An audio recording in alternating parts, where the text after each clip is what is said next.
Welcome to Capitol View on WSIU. I'm Jeff Williams, sitting in as we take a look at what's making news around the state in Illinois politics. In the headlines this week, a special bipartisan State House committee will investigate State Representative Carol Ammons of Urbana in the wake of a federal grand jury indictment. Governor J.B. Pritzker has signed more than 30 new bills into law. We'll take a closer look at some of those, as well as likely some other topics this week on Capitol View. To help lead our discussion this week are Brenden Moore, State House reporter for Capitol News Illinois, and Jason Piscia, director of the Public Affairs Reporting Program at the University of Illinois Springfield. Gentlemen, welcome back to the program. Good to be here. Good to be here. All right, as you mentioned at the top, last week, 103rd District State Representative Carol Ammons, an Urbana Democrat, was indicted by a federal grand jury on, I believe, 10 felony counts stemming from an alleged multi-year cash kickback and campaign fund scheme.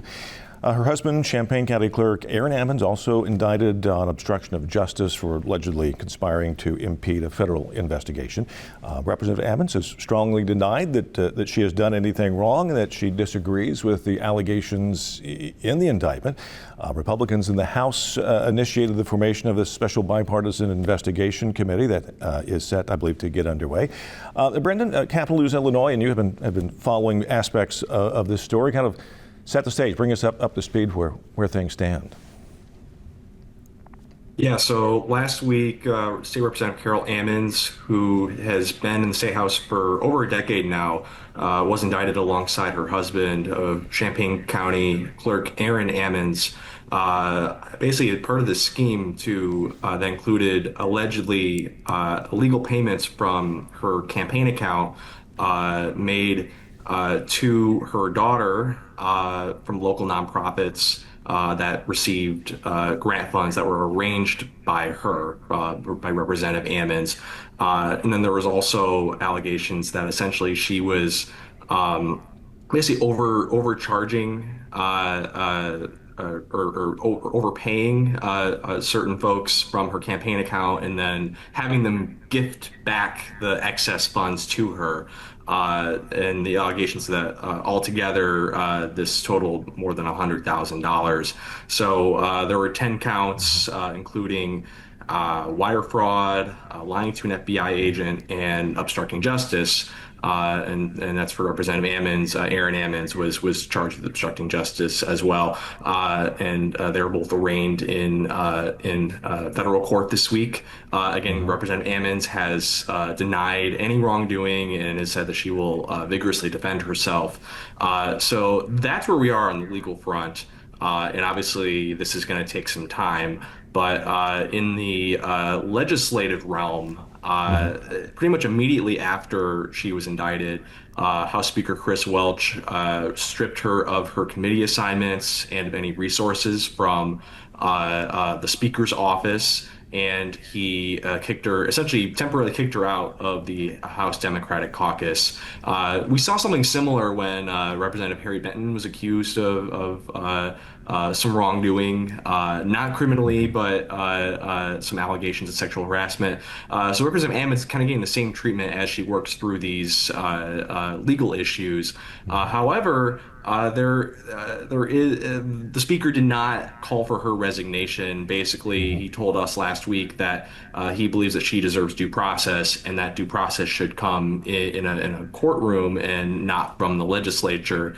However, in the House rules, there is a mechanism for having some sort of due process. Basically, any three legislators can file a request to form a special investigative committee, and that can basically look into wrongdoing by members of the legislature. And it's not used very often. I mean, this.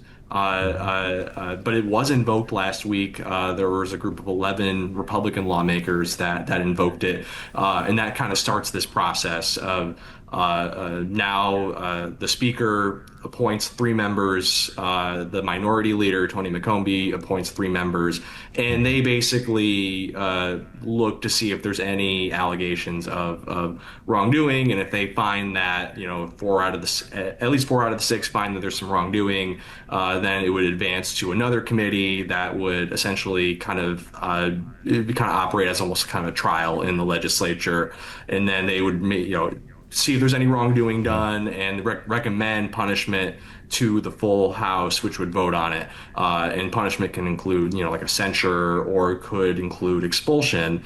Again, this is not used very often. The last time we saw this was with former House Speaker Michael Madigan, who Republicans invoked it back in, I believe it was in 2020, when the speaker was kind of entangled in some of the issues that eventually led to his indictment and conviction and incarceration. But at that time, the 3 Democrats that were on the Special Investigative Committee, which was chaired by House Speaker Chris Welch before he became Speaker, voted to not proceed. Again, the speaker basically using the same argument that he used now, which is that he kind of said it's a kangaroo court. This is a partisan thing that the Republicans are doing. That any allegations of wrongdoing should be litigated in a courtroom. So we will see where this goes. Again, the members have been appointed to this committee, but there is no time frame for when they have to meet. Again, the legislature itself doesn't meet again until November. Representative Ammons is on the ballot. She doesn't have an opponent, so she's likely to be reelected. And so we don't really know where this goes from here, beyond that this committee has formed, and supposedly we'll look into some of the allegations made against Representative Ammons. But again, there is no mechanism for forcing them to meet. So I guess to be determined. Again, things are in motion on the legal front, kind of in motion on the legislative front too, but it remains to be seen if it's going to go anywhere, especially knowing the speaker's reluctance to use a process like this in cases like this. Now, I was going to ask if the Republicans hadn't forced this issue, if there was any indication that this special investigative committee would have been convened otherwise. I don't think so. Again, it's in the House rules where any 3 members can bring this, so you don't need like a member of the majority party. The Speaker seemed to know that this was coming. Even when he talked to us last week, he said, I don't think this is the proper way to go about it, but if the process is invoked, then we will go through it. He was invoked a couple of days later, and the Speaker clearly was ready. He had his members already picked. They were announced even before the Republicans had picked their members. So he kind of knew the writing was on the wall. This is going to happen. But again, I think we should emphasize this is a bipartisan committee. It's made up of equal members of Republicans and Democrats, but you need a majority to move forward, to proceed beyond just kind of the fact-finding phase of this. So if what happens, if we see a repeat of what happened in 2020 with Speaker Madigan, where the 3 Democrats don't vote to proceed and it deadlocks 3-3, then that's the end of it. So then I think that's probably what happens most likely, but I've been surprised before. So I guess just everyone should stay tuned. Yeah. Jason, just out of curiosity, as an observer, as someone now that teaches public affairs reporting at a graduate level to reporters that are viewing and watching this process and look at transparency in government, does a committee like this, do you think, does it serve a purpose? Definitely, if it actually goes ahead and does the work. I teach my journalists to be, cynical is not the right word, but wary of when the legislature is investigating itself. Especially when there's members of the same party involved. I think we're seeing a lot of those same arguments come up in the Harry Benton issue, the state lawmaker from the Joliet area who resigned amid those sexual harassment allegations. The legislative inspector general put out a report that kind of made all those charges clear. That report hasn't been released, and there's no indication on whether it's going to be. There's some frustration among Republicans and, frankly, those in the media who, think there should be some accountability there, and public officials should have to, stand up for the charges and have those detailed out for the public to see. So whenever the legislature is investigating itself, we have to take that with a grain of salt and realize what's happening here. But also realize there's Republicans involved in this as well, and they are politically motivated as well as from a justice standpoint to try to get to the bottom of things. Sure. Just for everyone, we'll note, and Brenden, I think you mentioned it, Representative Ammons has her initial appearance scheduled in federal court on Thursday. So we tape this on Wednesday. It'll be happening tomorrow. I wanted to also ask, with the Ammons indictment, and as we mentioned, the controversy surrounding now former 97th District State Representative Harry Benton, as you mentioned, who resigned from the House last week related to contents of that yet unreleased Legislative Inspector General's report. House Speaker Welch has kind of been in the spotlight in recently over how he has been handling these ethics concerns, especially those involving his own party. Either one of you, how would you assess the Speaker's performance in handling what is legitimately a difficult and weighty process within the General Assembly? Yeah, I mean, I think he's trying to strike a balance. Mm-hmm. Like if you look at the former Representative Benton's situation, I mean, obviously us in the media and I think the public are kind of frustrated with the lack of transparency, that the report hasn't been released. We've kind of been relying on his word, but also, there are complainants here that, want their identities protected, and, involves, people, and you have to protect people's identities, and so there is a bit of a balance. And then obviously with Representative Ammons, again, innocent until proven guilty. We saw even in the other chamber, in the Senate, State Senator Emil Jones, the third, basically, after years of fighting a federal indictment, I believe he agreed to a deferred prosecution agreement where the charges later this year will essentially go away. So that kind of goes to show just because you're indicted doesn't always mean that you end up in prison. And so there is some merit to the case of you let them defend themselves, even as you take some precautions, such as stripping them of committees and leadership posts and things of that nature. And I think we have to remember too, as Jason said, I mean, this is the legislature kind of trying to police itself, and you kind of have to take that with a grain of salt. But also people have to remember that, yeah, I think generally, I think we all want more transparency, more ethics, more safeguards. But also, I mean, the Speaker, in addition to answering to his constituents in his legislative district, he also has to win a second vote, which is the vote to get the gavel for Speaker. So his constituency is his caucus.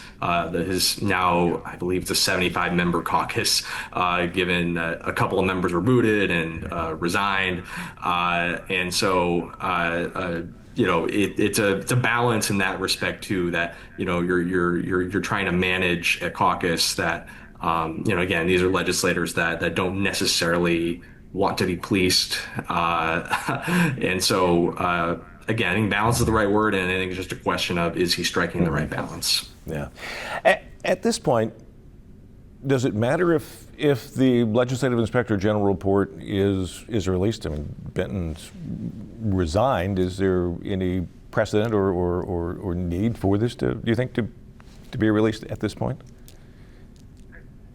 Yeah, I mean, I guess I'll just say, as a reporter, I think it should be. I think just as a transparency from that angle of this report essentially forced Representative Benton to resign. We should know why. And on top of that, he's still holding a public position as well. He's an elected highway commissioner up in the Joliet area, and still pulling down a $72,000 a year position related to that. He hasn't resigned from that, even though their board has urged him to consider it. Yeah, yeah. It is shifting focus just a little bit. It's that time of year in the legislative process. The governor signed, I believe, 31 new laws on Friday, ranging from property taxes to AI safeguards to voter registration and a lot of other things. Generally, one of you, highlights of what you think are high points of what's been signed into law in the past week. Yeah, I think the one that's maybe grabbed the most headlines, if anything's been able to grab headlines amid all the Carol Ammons stuff over the past week, the governor signed a bill that allows minors to have access to birth control without the permission of a parent or an adult. It brings Illinois about half the states already do this, and there is some outdated language in the state law regarding how this could happen, but now it's clear in state law that minors can go to their doctor and request pills or shots or rings or whatever form of birth control they want for themselves without having to get permission from a parent. Obviously, some opposition to that on the Republican side, saying that parents should be involved in big decisions like this involving their children, and children should be able to go and do this on their own without some counsel from their parents or another responsible adult. But that bill's going forward. Another one that got a few headlines, as you mentioned, there's one related to property tax foreclosures. Basically, if you don't pay your property tax, the state is able to take, or the government's able to take over your property and then sell it. Was a U.S. Supreme Court ruling a few years ago that said if that happens and the government then sells the property and then the proceeds from that are more than what was owed for property taxes, the original owner can get that surplus back. Illinois becomes the last state to actually pass a law to comply with this Supreme Court ruling. So this does that. So if you lose your home due to not paying your property taxes, that original owner would get some money back if there's a profit made on the sale. And then, not part of those 31 bills last week, but this one was just signed this week, is an interesting one that hits a little close to home here at UIS. If you were wrongfully convicted of a crime and imprisoned, and it's found that you were innocent all along, the amount of restitution you can receive for that has been increased. It previously was a flat maximum amount of $300,000 that those people could receive. Now it can be calculated up to $50,000 per year of wrongful incarceration. So it puts, again, Illinois in line with some other states that have increased that amount over the years to pay back people for serving time for crimes that they were proven not to commit. And it hits close to home here at UIS, where the Innocence Project, which is housed here at UIS, was in on the negotiations for that bill, and they work to bring in students and others to investigate people who are imprisoned who claim that they didn't commit those crimes, and the students and the staff at the Innocence Project help them with that and help them through the legal process. And there's been quite a few releases from prison because of those efforts. Brenden, anything else you'd like to add to that list of new bills that might be interesting? I think Jason basically covered it. Okay, fair enough. In the seemingly never-ending story of the Bears and the mega projects bills, I understand there was a new House bill that might have been filed, or I think it was filed last week. Do we have any idea what this does to kind of advance these negotiations that have been seemingly going on for a long time? Yeah, there were a couple of proposals from some House Republicans that would kind of be amended versions of the mega projects bill that failed to get across the finish line during the spring session. Basically, one from State Representative Dan Ugasti would have a lot of the same provisions, but it would kind of raise the threshold for minimum investment in a mega project to 500 million, which, the original bill had tiers that started as low as 100 million. But obviously that wouldn't have much of an impact on the Bears because the Bears are promised to invest $2 billion into a project, presumably for Arlington Park, the land that they own there. There's also some protections in there for that would prevent residential developments from qualifying for mega project designation, and would in theory help prevent money from being siphoned away from local schools. So basically, it's kind of a way to address some of the concerns that that led to the bill not getting done in the spring. Just it's another way of or another idea thrown out there amid this endless debate about the Bears. Republicans have been involved a little bit in discussions on the mega projects. State Representative Brad Stevens, who represents Rosemont and kind of that northwest side of Chicago and northwest suburbs, kind of close to Arlington Heights. Met with the governor's folks and earlier in the spring. So we will see. And we saw in the original when the mega projects bill did pass the House in April, it did have some Republican votes on it. So we will see if when they come back, whether it's for a special session or just for the regular veto session, if they can get something done and if there will be Republican votes on it. Yeah, there's been awfully lot of prognostication going on in numerous editorials and blogs and other places. Not holding this to either one of you, but if you had to handicap this one, what's the chances of the Bears staying in Chicago, do you think? Or in the Illinois, do you think? Oh, goodness. In the 4.5 minutes or so that we've got left, just wanted to throw kind of out there. Each of you take a look. What are some things that you're watching or going to be taking a look at in the coming days and weeks ahead? Obviously we're in the middle of summer right now. Legislative session is over. We're kind of transitioning into campaign season. It's been kind of quiet in Illinois since that really bruising primary in March. We had so many competitive primaries in the Chicago area, and for Congress, obviously for the U.S. Senate. But now, we have a general election in November that's only a few months away, which is kind of wild.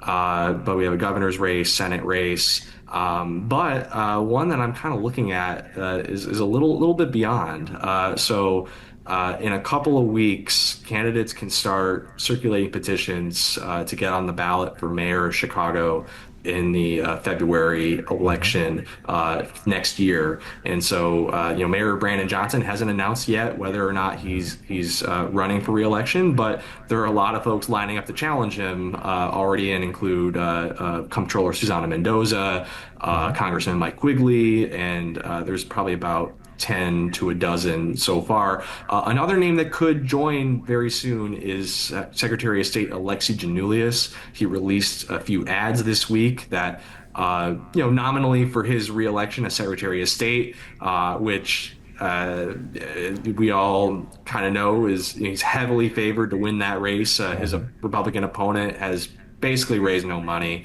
But so he kind of has the benefit now. He's running a re-election campaign, but he can also kind of double as, highlighting his record and introducing himself to voters when he may be on the ballot for another race here pretty soon. He's raised a ton of money, especially from the business community in Chicago, from the trade unions. He's got over $20 million in his campaign account. I can tell you that's not to run for re-election as Secretary of State. So that's something I would be on the lookout for in the next few weeks as that race kind of develops. All right, Jason?